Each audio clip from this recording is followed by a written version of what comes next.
Պարոն Թորոսյան, իմ հարցը ժողովրդագրության հիմնախնդիրներին է վերաբերվում, ինչպես արդեն հասկացանք փոխնախարարի պատասխանից, այդ հիմնախնդիրների լուծման համար նախատեսված բյուջետային գումարները փաստորեն ավելացվել են 4 միլիարդով,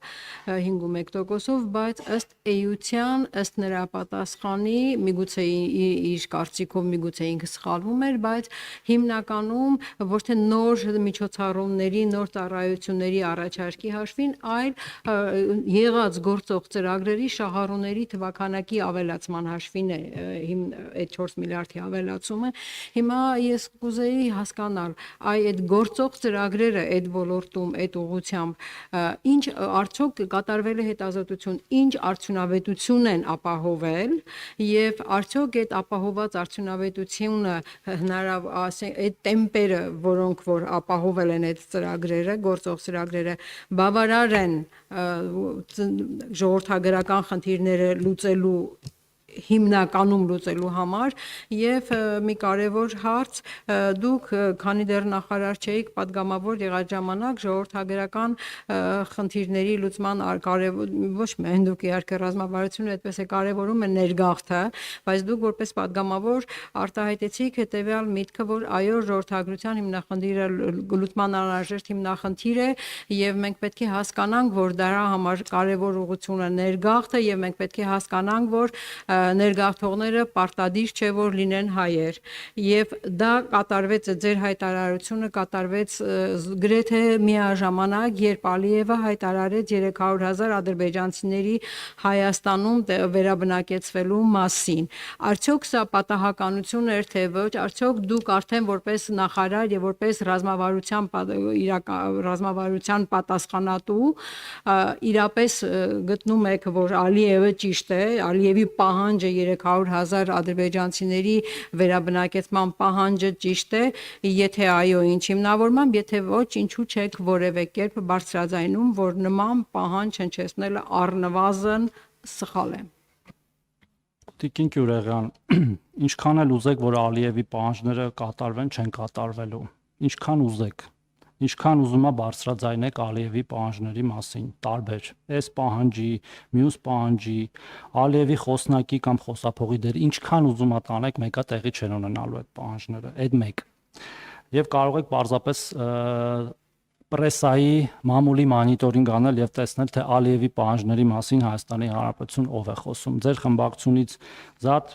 երևի միայն ձեզ հարող ուժերը։ Ինչ վերաբերում է բուն հարցերին, ուրեմն ժողովրդագրությունը այո մեր կարևոր, եթե ոչ ամենակարևոր ուղղություններից մեկը պետք է լինի եւ ոչ միայն մեր նախարարության, այլ ընդհանրապես կառավարության եւ պետության, որովհետեւ իջեցող բնակչությամբ, ծերացող բնակչությամբ, քիչ ծնելիության բնակչությամբ երկրները չեն կարողանալու նաև տնտեսապես կայուն լինել եւ սրան առերեսվում են աշխարհի գրեթե բոլոր երկրները, նույնիսկ այն ավանդական մեծ եւ երբեմն ծնելիությունը սահմանափակող քաղաքականություններ վարող երկրներ, օրինակ նույն Չինաստանը, որը նույնպես կանգնած է դեմոգրաֆիական մեծ խնդիրների առջև։ Մեր բյուջետային ծրագրերում այս պահին եղած միջոցառումներից ժողովրդագրության բաժնում երկու ծրագիր են, որ հիմնական աճը ապահովում են, դա երեխաներ ունեցող ընտանիքների բնակարանային ապահովման աջակցության ծրագիրն է, ինչը խոսում է նրա մասին, որ այն ընթանում է բավական բարեհաջող եւ մենք այս մասով այն ավելի լավացնելու անհրաժեշտություն իհարկե ունենք, որտեղ մենք գիտենք, որ նաեւ երեխա ունենալուն որոշում կայացնելուն ընտանիքներում նպաստում է բնակարանային ապահովման հարցը, եթե նրանք ունեն համապատասխան չափի եւ պայմանների բնակարան, նրանք ավելի հեշտ են այդ որոշումը կայացնում, եթե չունեն ավելի դժվար եւ սրա տրամաբանությունը այս է եւ աշխարհի շատ երկրներ, որտեղ ժողովրդագրական ծրագրեր են իրականացնում, բնակ ապահովումը անպայման իր տեղը ունի եւ երկրորդ ծրագիրը դա ընտանիքում 3 եւ ավելի ընտանիքում երրորդ եւ հաջորդ երեխային տրվող նպաստի ծրագիրն է, որը աճ ունի եւ Ես ուզում եմ ասել, որ շուտով ամենայն հավանականությամբ ազգային ժողով կուղարկենք օրենքի նախագիծ, որով այդ աջակցությունը երրորդ եւ հաջորդ երեխային մինչեւ 6 տարեկանը 50,000 դրամ վճարելու աջակցության ծրագիրը կառաջարկենք դարձնել մշտական նպաստ, որտեղ նաեւ փորձն է ցույց տալիս, որ ավելի ճիշտ է պարբերական ամսական աջակցություններով խրախուսել կամ աջակցել ընտանիքներին իրենց երեխայի հոգսերը հոգալ, քան մեկ միանվագ դրամագլխով, որը տրվում է ծննդյան ժամանակ, եւ ցավոք սրտի հաճախ այդ մեկ միանվագ մեծ նպաստները կրկին այլ նպատակներով օգտագործվելով եւ արագ սպառվելով դնում են այդ ընտանիքին աղքատության մեջ եւ մեր անապահովության համակարգի ուսումնասիրություններն ցույց են տալիս, որ բազմազավակ 4 եւ ավելի, 5 եւ ավելի երեխաներ ունեցող ընտանիքների զգալի մասը ստանում է անապահովության նպաստ, այսինքն նրանք այդ երեխաները ունենում են, բայց չեն կարողանում հոգալ նրանց ծախսերը եւ այս ծրագիրը նպաստելու է նրան, որ եթե քաղաքացին որոշել է, որ ունենա, ապա ամեն երրորդ եւ ամեն հաջորդ երեխայի համար ինքը մինչեւ 6 տարեկան առնվազն ստանալու է այդ 50,000 դրամը։ Այս պահին միգուցե նաեւ հետագա տարիներին նաեւ դրա վերանայման անհրաժեշտություն ունենա, նաև այդ օրենսդրական փաթեթում մենք առաջարկելու ենք առաջին եւ երկրորդ երեխաների այսինքն համահավասարեցնել բոլոր երեխաներին տրվող այդ միանվագ նպաստը ծննդյան եւ բոլորին դարձնել 500,000 դրամ առաջի եւ երկրորդի 300,000-ների փոխարեն նաև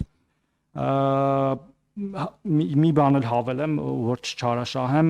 ժողովրդագրության ռազմավարությունից բխող նոր ծրագրերը ես քիչ առաջ չեմ հիշում արդեն որ գործընկերոջ հարցին պատասխանելուց ասացի, որ մենք նոր ծրագրեր էլ կունենանք, որտեղ հիմա միջոցառումների ծրագրի վրա ենք աշխատում եւ ընդունելու դեպքում իրենք բազմազան են եւ մեր ուղիղ պատասխանատվության տակ եւ նաեւ այլ գործընկերների պատասխանատվության տակ, որտեղ դրանք ներառում են թե ծնելիությունը խթանող, թե օրինակ վաղ մահացությունը կանխարգելող, թե ակտիվ ծերությունը խթանող տես ծրագրեր ունենք եւ օրինակ հիմա մի ուրիշ օրենքի նախաձեռնություն, որով մենք ուզում ենք հանել սահմանափակումը արդեն նաեւ պետական ծառայողների 65-ից բարձր աշխատելու սահմանափակումը նաև դրան է միտված, գիտեք որ մյուսների համար արդեն հանել ենք եւ ամփոփելով ներգաղթը ժողովրդագրական լուծում հարցերը լուծելու գործիք է, որը օգտագործվում է շատ երկրների կողմից եւ այդ գործիքը չի կարող չօգտագործվել, իհարկե խոսքը վերաբերում է կազմակերպված եւ հատուկ կրիտերիաներով մարդկանց, օրինակ ինչպիսին է ամերիկյան green card-ի ծրագիրը, կանադական ծրագիրը, երբ որ որակավորված մասնագետների ես բերում քո երկիր տարբեր երկրներ համալրում են իրենց թե աշխատուժը, թե բնակչության թվաքանակը այդպիսի մասնագետներով եւ մենք նույնպես պետք է մտածենք դրա մասին։ Շնորհակալություն։